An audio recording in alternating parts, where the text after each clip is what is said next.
दफ़ा ना बच्चों मैं छत पर आया, रात का टाइम था, अचानक से बारिश हुई और बारिश हुई उसके बाद बंद हो गई, गर्मी हुई, हवा बदल गई, गर्मी से ठंडी हो गई, अजीब अजीब सीन हुआ है। जून का महीना था, ये भी पिछला जून का महीना था, जून 2024 का। लेकिन एक तो ये सीन हुआ, दूसरा ये हुआ कि उसके बाद अचानक से लाहौर शहर के अंदर मौसम बदलना शुरू हो गए, सीन बदलना शुरू हो गए। गर्मी का आपको पता है बच्चों के, गर्मी का मौसम होता है तो अजीब अजीब किस्म का सीन होता है। तो गर्मी चली, फिर जब मैं छत पे आता था तो वो अपना नाम लिख के दिखाता था मुझे, अल्लाह जो है ना अपना नाम लिख के दिखाता था, बादल मेरे सर पे लेके आता था, अपना नाम लिख दिया करता था। फिर जून के महीने में ऐसी बातें चलती रही, ऐसे ही दिन गुजरते गए। फिर जो है उसने बारिशें रोकी, बारिशें बंद कर दी। महकमा मौसमियात वाले बोलते थे बारिश होगी, बारिश नहीं हो रही थी। वो कहते थे बारिश आज हो गया था, बारिश बंद कर दिया करता था। इस तरह से अल्लाह ने ये साबित किया कि बारिश किसी के कहने पे नहीं हो सकती जब तक अल्लाह नहीं चाहता। सो उन लोगों की बोलती भी बंद हो गई। हालांकि वो बाज नहीं आए, जब टीवी चैनल पे लगे रहे कि वो जी आज बारिश होगी, अभी महकमा मौसमियात ने ये देखा है वो देखा है, लेकिन वो कुछ नहीं आता। वो मसला ये था ना कि मैं जो है अल्लाह से दुआ कर रहा था कि अल्लाह आपने ऐसा कर दें, बारिश बंद कर दें, ऐसे कर दें, वैसे कर दें। तो अल्लाह ने क्या किया, अल्लाह ने बारिश भी बंद कर दी। आपको पता है लाहौर शहर में वो क्या रहा था, लाहौर शहर की एक हफ्ते में बारिश भी बंद कर दी अल्लाह ने। आखिरी हफ्ते में मैंने चैलेंज किया, कोई भी नहीं आ सकता बारिश को शुरू करवाने। फिर एक दिन मैं फिर छत पे आ गया, मुझे कोई काम था ऐसे ही। सो फिर अल्लाह ने क्या किया, फिर मेरे सर पे अपना नाम लिख के दिखाया, और वो भी होलिस्टिक स्टाइल का था थोड़ा सा। उसके बाद क्या किया, अचानक से काली घटाएं फैलाई, आसमान देखते ही देखते मैं बदल गया और थोड़ी देर में बारिश हुई। उसके बाद थोड़ी देर बाद बंद कर दी और सारा मंजर साफ कर दिया, बादलों को ले गया। असर मगरिब का टाइम था, मुझे उस दिन जाना भी था। तो फिर ऐसा हुआ।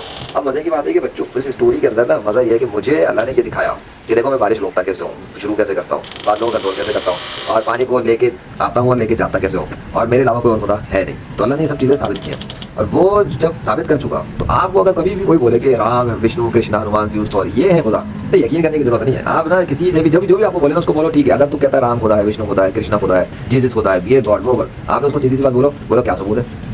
चलो अगर वो खुदा है तो तुम उनसे बोलोगे तुम्हारे सर के ऊपर अपना बादल का टुकड़ा बना के लाए और बादल को अपने नाम में तब्दील कर दें और उसके बाद पानी बरसा दें तुम्हारे ऊपर। बस इतना सा काम कह रहा मैं बता रहा हूँ, उसकी सिट्टी घूम जाएगी। क्यों, उससे काम नहीं हो सकता, क्योंकि बादलों को सर के ऊपर बनाने वाला अल्लाह है, पानी बरसाने वाला अल्लाह है। तो कोई भी हिंदू और ईसाई और यहूदी और कादियानी और सिख और पारसी और शिया और एथिस्ट, ये सब लोग जितने भी आपने सुने होंगे कभी या कभी जिंदगी में आए, तो मैं बता रहा हूँ सिवाय नेक मुसलमानों के, हाँ नेक मुसलमान, सिवाय नेक और सच्चे मुसलमानों के, जो लोग वाकई में अल्लाह जिनसे खुश होगा ना, उन मुसलमानों के अलावा ये काम कोई नहीं कर सकता। बस इतनी सी बात है। चाहे वो कुछ भी है, दुनिया वाले ने कुछ भी कहते हैं, बहुत से दुनिया वाले तो नबियों को भी कत्ल कर दिया करते थे। तो लोगों की बातों पर नहीं जाना आपने, लोगों की अक्सरियत गुमराह होती है, लोगों की अक्सरियत गलत काम करती है।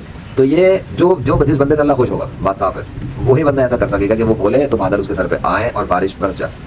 ठीक है, मैंने ये काम प्रैक्टिकल तौर पर कर दिया और साबित भी हो गया कि अल्लाह खुदा है। लेकिन मैंने तो इस्लाम की सच्चाई के लिए किया था। ठीक है, मैंने तो अल्लाह को प्रैक्टिकल तौर पर मैंने दुनिया को दिखाना ही था, साबित करना था कि अल्लाह के अलावा खुदा नहीं है। तो अल्लाह ने तो मेरी मदद की थी, इसलिए ऐसा हुआ। आपको कोई बेवकूफ़ बनाने की कोशिश करें तो आपने उसको पकड़ लेना, कहना आपकी अम्मी भी बोले ना बेटा हमारा मजहब ठीक है और ऐसा है और हमारे राम की पूजा करें, विष्णु की, जीसस की, ये आपको कोई कंफ्यूज करे कॉलेज का प्रोफेसर बोले कि नहीं कोई खुदा नहीं होता, ये तो नेचर खुद ब खुद ही काम करती है, नेचर का सिस्टम तो खुद ही चलता है। उसको कहना सर ठीक है, अगर आप सच्चे हैं तो ठीक है, अगर आप कहते हैं गॉड नहीं है तो आप ही अपनी ताकत से अपने सर पे बादल को बुलाएं और उसको जो है ना अपने नाम में तब्दील कर दें। वैसे एक बादल का टुकड़ा दिख रहा है, ये दिख रहा था। अच्छा, सो नहीं कर सकेगा आपका प्रोफेसर भी, क्योंकि नेचर उसके भी कंट्रोल में नहीं है। तो फिर नेचर किसके कंट्रोल में है? मैंने बताया नेचर अल्लाह के कंट्रोल में।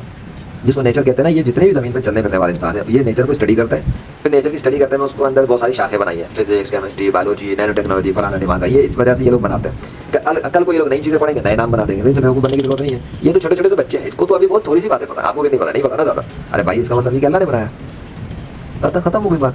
तो अल्लाह को नहीं छोड़ना, बाकी आपको जिस खुदा को छोड़ना छोड़े, अल्लाह को नहीं छोड़ना, अल्लाह सच्चा खुदा है और हज़रत मोहम्मद सल्लल्लाहु अलैहि वसल्लम अल्लाह के आखिरी नबी है। ये भी आपने दिमाग में आपने फिट करना है, क्योंकि बहुत से लोग आपको दुनिया में बेवकूफ़ बनाएंगे। इस तरह के कामों के हवाले से भी कोई कह सकता है मैंने दुआ की थी तो बारिश हो गई, मैंने दुआ की थी तो बारिश बंद हो गई। ठीक है, और फिर वो आपको ये बोल सकता है कि वो नबी है। इस दौर की बात करें, 21वीं सदी की, आपने इस वजह से भी किसी को कोई नबी नहीं मानना है। ठीक है, मैं हज़रत मोहम्मद सल्लल्लाहु अलैहि वसल्लम का उम्मती हूँ, मुसलमान हूँ। तो मैंने जो कुछ किया है, मेरे साथ अल्लाह ने जो कुछ किया वो तो इस्लाम की सच्चाई के लिए था, और अल्लाह को खुदा साबित करना, तो हज़रत मोहम्मद सल्लल्लाहु अलैहि वसल्लम को आखिरी नबी, वो सब कुछ तो अल्लाह ने करवा दिया। लेकिन कोई और झूठ बोले, आपको बेवकूफ़ बनाया, तो आपने उसकी बातों में नहीं आना, खासतौर पर कादियानियों की। ठीक है, कादियानी जो है वो झूठे नबी की, झूठे इंसान को नबी बना के उसकी तरफ लोगों को बेवकूफ़ बनाते हैं। जैसे मिर्ज़ा गुलाम कादियानी, वो झूठा था, वो कुफर में मर गया, जहन्नुम में चला गया हमेशा के लिए। इसी तरह अगर आपको कोई बोले कि जी हमारा मज़हब में आ जाओ, और वो आपके सामने हज़रत मोहम्मद सल्लल्लाहु अलैहि वसल्लम की बेगम हज़रत आयशा सिद्दीक़ा या उनकी बेटी हज़रत फातिमा या उनके जो ससुर थे हज़रत अबू बकर सिद्दीक़ और हज़रत उमर फारूक या फिर उनके दामाद हज़रत उस्मान गनी, अगर कोई इनके खिलाफ गालियाँ दे, इनके बुरा भला बोले और आपको बोले कि ये लोग गलत थे, इन लोगों के साथ ऐसे थे वैसे, तो आपने उनका भी मज़हब में नहीं जाना, वो शिया है। ये लोग गाली देते हैं, ये लोग नफरत करते हैं हुजूर सल्लल्लाहु अलैहि वसल्लम के सहाबा कराम से और उनकी बेगम से। आपने इनके मज़हब में भी नहीं जाना, क्योंकि जो कुछ मेरे साथ हुआ ये काम शिया के साथ नहीं होगा, ये काम कादियानी के साथ भी नहीं होगा। ये काम जब इनके साथ नहीं हो सकता, इसलिए नहीं होगा क्योंकि अल्लाह इनसे खुश नहीं है, और अल्लाह जिससे खुश नहीं होता अल्लाह उसको इस तरह की मदद नहीं करता। ये इसमें कोई शक की गुंजाइश नहीं। लेकिन आपको कभी भी लगे कि ये तो बच्चों का काम है, तो आप तजुर्बा करके देख लेना।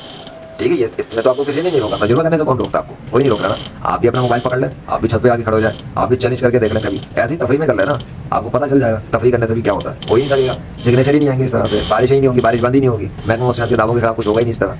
ये तो अल्लाह ने मेरी मदद की है तो हुआ ना, लेकिन आपको ये करने के लिए बड़ी जो है ना मेहनत करनी पड़ेगी। ठीक है, जब अल्लाह आपसे खुश होगा ना फिर ऐसे काम आप कर सकेंगे, लेकिन उसके लिए मुसलमान होना शर्त होगा। ठीक है, एक मुसलमान होना और अच्छा मुसलमान होना जिससे अल्लाह खुश हो। जब आपकी नीयत सही होगी ना, नीयत अच्छा मुसलमान की नीयत अच्छी सही होती है, नीयत और उसके अमल कोशिश अच्छी होती है।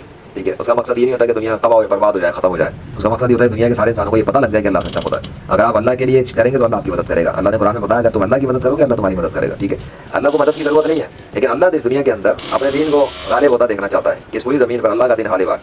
और अगर कोई लड़े तो फिर उनसे लड़ो, रोके, अगर दीन का काम करने होंगे रोके, आपको लड़ाई करे, झगड़े करे तो फिर आपको उससे लड़ना पड़ेगा। ठीक है, उसको जवाब देना पड़ेगा, और ये सारे काम होते हैं। लेकिन आपको अपनी ज़िंदगी में सीखना पड़ेगा बहुत कुछ।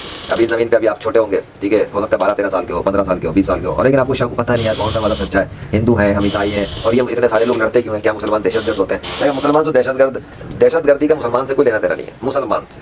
ठीक है, मुसलमान दहशतगर्द नहीं हो सकता, असली प्रैक्टिकल मुस्लिम दहशतगर्द कभी नहीं होगा, क्योंकि जो असली मुसलमान होता है वो हज़रत मोहम्मद सल्लल्लाहु अलैहि वसल्लम है। चिड़िया को भी तकलीफ नहीं देते थे, तो इंसान को क्या तकलीफ देंगे? बात समझ में आ गई? और जब हज़रत मोहम्मद सल्लल्लाहु अलैहि वसल्लम ने तकलीफ नहीं दी तो उनके असली मानने वाले पैरोकार क्यों तकलीफ देंगे जानबूझकर? तो कभी नहीं देंगे। अब आप सोचोगे यार फिर आप बकरे ज़िबा क्यों कर देते हैं, ये सब कुछ क्यों? क्योंकि वो अल्लाह ने हुक्म दिया, अल्लाह के हुक्म को तो फॉलो करना है ना, कुर्बानी करने के लिए। अल्लाह ही बनाता है जानवर, चरिंद बनी, कोई कायनात अल्लाह ने हमारे लिए बनाई इंसानों के लिए कि ये खाओ पियो और अल्लाह का शुक्र करो। शुक्र क्या होता है कि जब आप ईमान ले आए ना, आपने यकीन कर लिया अल्लाह के सिवा कोई खुदा नहीं और मोहम्मद सल्लल्लाहु अलैहि वसल्लम अल्लाह के आखिरी नबी है। इसके बाद ईमान लाने के बाद नेक अमल करना है, अच्छे अमल करने, और वो है जो कुरान और सुन्नत रसूल सल्लल्लाहु अलैहि वसल्लम के मुताबिक है। बस तो फिर गुस्सा करना, खुश होना, नाराज़ होना, लड़ना झगड़ना सब सुन्नत के मुताबिक होना चाहिए।